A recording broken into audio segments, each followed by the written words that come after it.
பழையன கழிதல், புதியன புகுதல் என்ற அடிப்படையில் அந்த தமிழ் மொழிக்கு ஏற்ப திமுக என்கின்ற ஒரு தமிழ்நாட்டை சீரழித்த, சட்ட ஒழுங்கிலே சின்னாபின்னமாக்கிய ஒரு அராஜக ஆட்சி அது ஒளிந்து மீண்டும் நம்முடைய புரட்சித் தலைவர், புரட்சித் தலைவி அம்மாவுடைய அரசு, கழகத்துடைய பொதுச் செயலாளர் எடப்பாடி தலைமையிலே புதியன புகுதல் என்று போல அமையும் என்ற அந்த நம்பிக்கையை இந்த நேரத்தில் நான் தெரிவித்துக் கொள்கின்றேன். அனைவருக்கும் மீண்டும் எங்களுடைய புத்தாண்டு நல்வாழ்த்துக்களை மகிழ்ச்சியோடு தெரிவித்துக் கொள்கின்றேன்.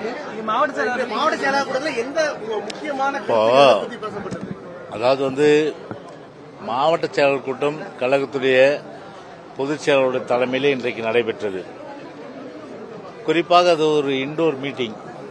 எனவே உங்களுக்கு தெரியும், ஒரு தேர்தல் நேரம். இது தேர்தல் நேரம்னா இன்னும் கிட்டத்தட்ட ஒரு 2 பிப்ரவரியில் எப்படியும் இறுதியில் அனௌன்ஸ் பண்ணுவாங்க நோட்டிபிகேஷன். அப்படி இருக்க சூழ்நிலையில் ஒரு தேர்தல் பணி ஏற்கனவே எல்லாம் ஒரு அனுபவப்பட்டவர்கள், அனுபவம் வாய்ந்தவர்கள், களத்திலே எதிரிகளை பந்தாடியவர்கள், அப்படிப்பட்டவர்கள் தான் அனைத்து இந்திய அண்ணா திராவிட முன்னேற்ற கழகத்தை சார்ந்த முன்னோடிகள். அது மட்டுமல்ல, களத்தில் இருக்கின்ற நம்முடைய புரட்சித் தலைவர் அம்மாவுடைய ரத்தத்தின் ரத்தங்கள், அன்பு குழந்தைகள். எனவே ஒரு ஆர்ப்பரித்து இந்த ஆட்சி, அதாவது ஒரு அடக்குமுறை, குறிப்பாக ஒடுக்கப்பட்ட மக்கள், அதே போன்று ஆதிதிராவிட மக்கள், தொழிலாளர்கள், நெசவாளர்கள், மீனவர்கள், அரசு ஊழியர்கள், ஆசிரியர்கள் போன்றவர்கள் எல்லாம் இன்றைக்கு ஒரு அல்லல் பட்டு தினந்தோறும் தமிழ்நாடே ஒரு போர்க்களமாக, ஒரு போராட்ட களமாக மாறிக்கொண்டிருப்பது என்பது நிச்சயமாக தெரியும் உங்களுக்கு.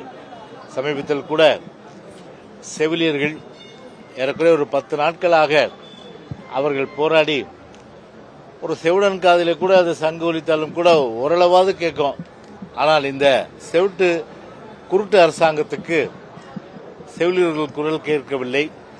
அதே போன்று ஆசிரியர்கள் அவர்கள் வீதிக்கு போராடுகிறார்கள், அரசு ஊழியர்கள் போராடுகின்றார்கள், மீனவர்கள் தினந்தனும் செத்து பிழைக்கின்றார்கள். இப்படிப்பட்ட நிலைமை, விவசாயிகள் தொழிலாளர் அத்தனை பேருமே கஷ்டப்படுற நிலைமையிலே இன்றைக்கு அதை பற்றியெல்லாம் கிஞ்சித்தும் கூட கவலைப்படாமல் இன்றைக்கு ஒரு போட்டோ ஷூட் மட்டும் இன்றைக்கு ஸ்டாலின் நடத்தி மாவட்டங்களுக்கு இன்று சென்று கொண்டிருக்கின்றார்கள். கள்ளக்குறிச்சியை பொறுத்தவரை முதலமைச்சர் அங்கே சென்றிருக்கின்றார். ஆனால் எப்படி 41 பேர் கள்ளச்சாராயம் குடித்து உயிரிழந்த நிலையிலே அப்போது போகாதவர் இப்போது மாவட்டத்துக்கு போக வேண்டிய அவசியம் என்ன? தேர்தல் வருகின்றது. அதே போல்தான் ஒவ்வொரு மாவட்டத்திலும் தேர்தல் வருகின்றது காரணத்திற்காக மக்களை சந்திக்கின்றோம் என்ற வகையில் இன்றைக்கு சந்தித்துக் கொண்டிருக்கிறார்கள். கள்ளக்குறிச்சியை பொறுத்தவரை காயத்தை ஏற்படுத்திவிட்டு மருந்தும் போடுவதற்கு தான் என்று இன்றைக்கு மக்கள் இன்றைக்கு சொல்லுகின்றார்கள். அந்த அளவிற்கு இன்றைக்கு ஒரு எதிர்ச்சதிகார, சர்வாதிகார, ஜனநாயக விரோத ஆட்சி இன்றைக்கு தூக்கி எறிவதற்கு மக்கள் தயாராகிவிட்டார்கள் என்பதை இந்த நேரத்தில் நான் சொல்லிக் கொள்கிறேன்.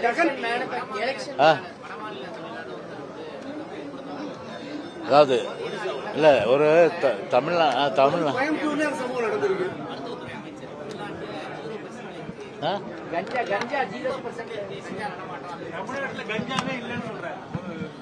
அதாவது வந்தாரை வாழ வைக்கும் தமிழ்நாடு. நம்முடைய தமிழ்நாட்டுடைய மாண்பே அப்படிதான். நம்முடைய தமிழ்நாட்டுடைய பண்பே தான் வந்தாரை வாழ வைக்கின்ற தமிழ்நாடு.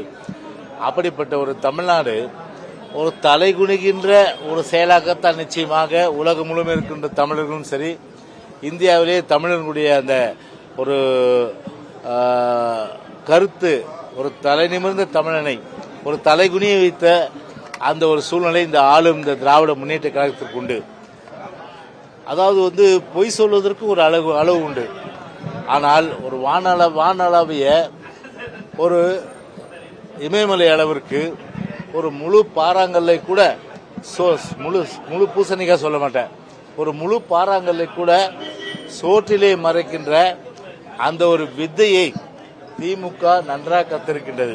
அதனுடைய வெளிப்பாடு தான் கொஞ்சம் கூட இப்படி சமூக வலைதளங்களிலும் அதே போன்று தமிழ்நாட்டு மக்களும் ஒட்டுமொத்தமாக இன்றைக்கு அவர்களை பொறுத்தவரை இன்றைக்கு இந்த வட மாநிலத்தை சார்ந்த ஒரு இளைஞர் தாக்கப்பட்டு கொடுமையாக தாக்கப்பட்டு ஈவிரக்கமின்றி தாக்கப்பட்ட நிலையை இன்றைக்கு தமிழ்நாடு இன்றைக்கு உலகமே ஒரு இந்த அரசை அதாவது இந்த அரசை ஒரு முழுமையான அளவுக்கு ஒரு தூற்றுகின்ற ஒரு முழுமையான அளவிற்கு இந்த அரசினுடைய ஒரு கையாளாகத்தனத்தை இன்றைக்கு அவர்கள் வெளிப்படுத்துகிறதெல்லாம் பொருட்படுத்தாமல் கொஞ்சம் கூட வெட்கம் மானம் இல்லாமல் மருத்துவத்துறை அமைச்சர் அவர்கள் கஞ்சா இல்லை, போதை வஸ்துகள் இல்லை, இன்றைக்கு எதுவுமே தமிழ்நாட்டில் இல்லை என்று சொல்வது என்பது எப்படிப்பட்ட ஒரு ஜம்மு காலத்தில் வடிகட்டிய பொய் என்பதை தமிழ்நாட்டு மக்கள் நிச்சயமாக உணர்வார்கள்.